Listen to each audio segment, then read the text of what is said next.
Dan barang siapa beriman kepada Allah dan hari kemudian, maka telah dia berkata baik atau dia diam. Ini hadis sama dengan hadis pemakan lain. Pada hadis ini ada diterangkan pemberian kepada tetamu sebagai satu kewajipan yang dikehendaki. Pemberian adalah ulama fiqh berpendapat menerima tetamu adalah termasuk ke dalam pekerjaan yang baik dan suatu adat yang mulia.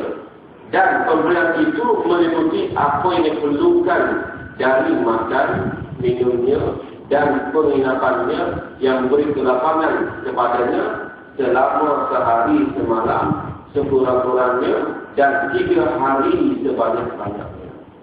Maknanya maksimum 3 hari lah kan. Manakala yang sebenarnya dari masa itu adalah menjadi satu sedekah pula, sedekah kepada atau rumah kepada tetamu itu. Seseorang tertentu akan menerima tetamunya, ini baik-baiknya, atau harap dengan segala senang hati.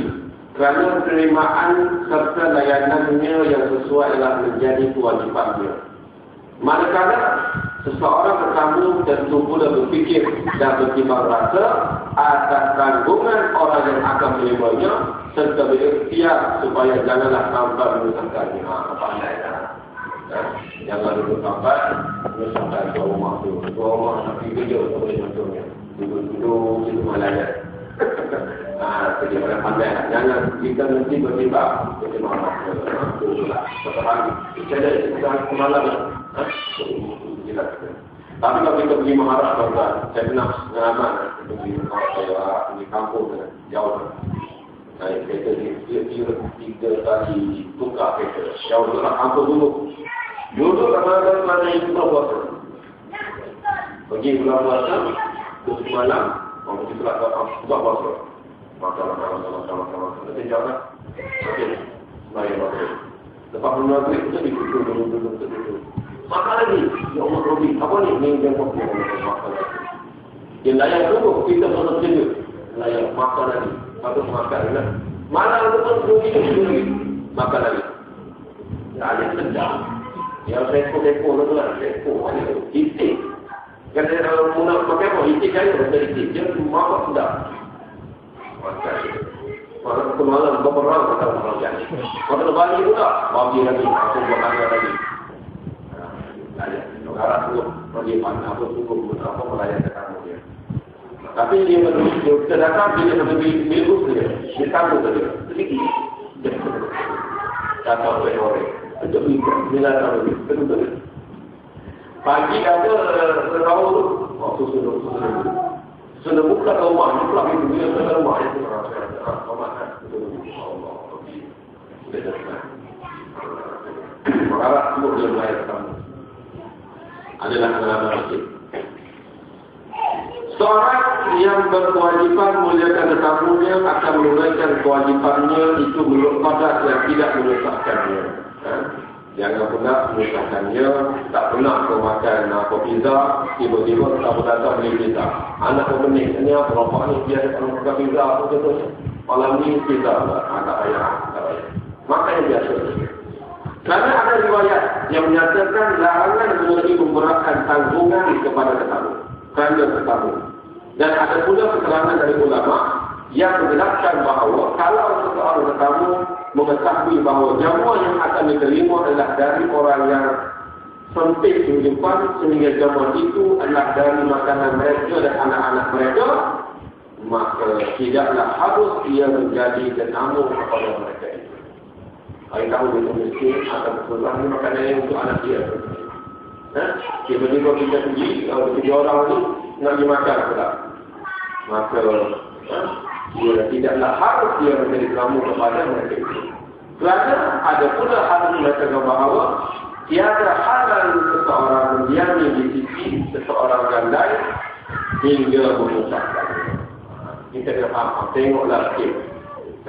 Dia ada suatu siri kerja apa, anak orang. Kita ni datang berapa lori dia kerja. 24 sebenarnya. Kalau dia mulai lain. Dah mulai sempit.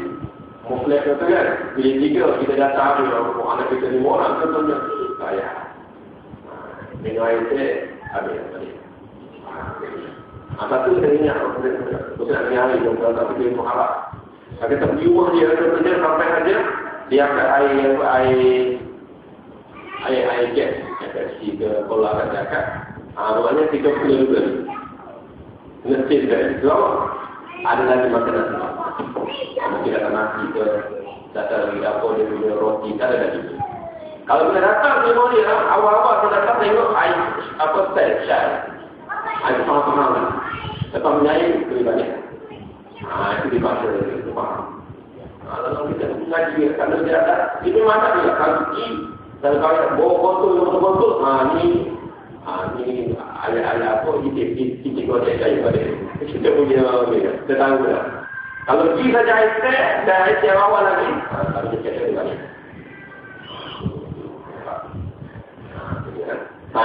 Ada makruf, ada tambah. Air itu. Air itu insya-Allah ada lagi. Jadi air itu kita ambil dulu dan berpula ada di bawah dekat dekat tanah tu. Minum itu dah udah. Air yang dah kering apa dia bagi? Air syai. Syai teh. Kalau teh memang lepas tu boleh teh tiru lah. Bukan kopi. Apa dekat air. Ni bukan ada tamu, ada satu kita telefon, sebenarnya.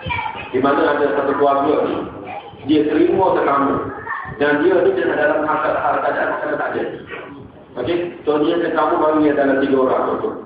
Mari rumah dia. Dan dia ingat ada yang keluar ada tidak layak tetamu dia.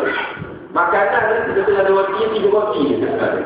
Gandum yang boleh buatnya untuk 3 orang, memang untuk tetamu saja. Malam ni. Tadi cakap dia buatlah makanan tetamu dan dia abang ni ada dekat dia tak pernah buat. Okey, sebab apa lain tak tahu. Dia tak makan, isteri tak makan. Dia macam mana? Siap-siap makanan, dia bawa makan. Bawa makan. Lepas tu, dia mati kena. Macam pizza. Dia macam pizza. Makan tak apa-apa. Mati ya, betul dah. Makan. Nak tetamu. Makan tak apa-apa. Tapi hak sebenarnya tuan rumah tak. Ada kita. Kenapa? Semata-mata nak muliakan dia. Tahu balik itu? Alhamdulillah. Okey, petunjuknya. Hadis yang ke-15 yang tersebut mengandungi beberapa petunjuk di antaranya adalah yang pertama, menunjukkan bahawa di antara tuntutan iman ialah berkata yang baik, lagi berfaedah ataupun diam. Ini kan orang yang benar-benar beriman kepada Allah, iaitu dia kena berkata baik. Kita bicara hari dulu, iaitu berkata yang baik, lagi berfaedah ataupun duduk dia nak cakap benda-benda yang ada faedah. Kalau tak rasa benda itu tak berfaedah, dia. Maka isu nak keluar, biarlah benda-benda yang berfaedah ataupun duduk dia. Kalau tak ada benda itu tak berfaedah, dia lebih baik. Memuliakan jiran sekurang-kurangnya tidak menyusahkan dan memuliakan serta meraihkan tetamu. Yang 3, 4. Yang pertama berkata baik atau berdiam, yang seterusnya memuliakan jiran, yang seterusnya memuliakan meraihkan tetamu. Tuntutan ini kalau disempurnakan, maka iman akan meningkat kesempurnaannya dan kesuburannya. Kalau tidak, maka berkuranglah ia serta hapuslah pula satu cabang-cabang iman. Kalau kita buat benda-benda yang kedua, kita buat yang lawan, yang kontra dia, maka dia boleh membuatkan iman kita kurang serta hapuslah pula satu cabang iman. Kalau duduk yang jiran, sehari tadi Rasulullah kata merah. Duduk kata duduk apa? Ini apa? Jiran tak senang kita. Benar macam kita bukan waktu dia rasa dia lebih tak ada. Ada orang itu kan? Betul tak ada. Semua tak betul.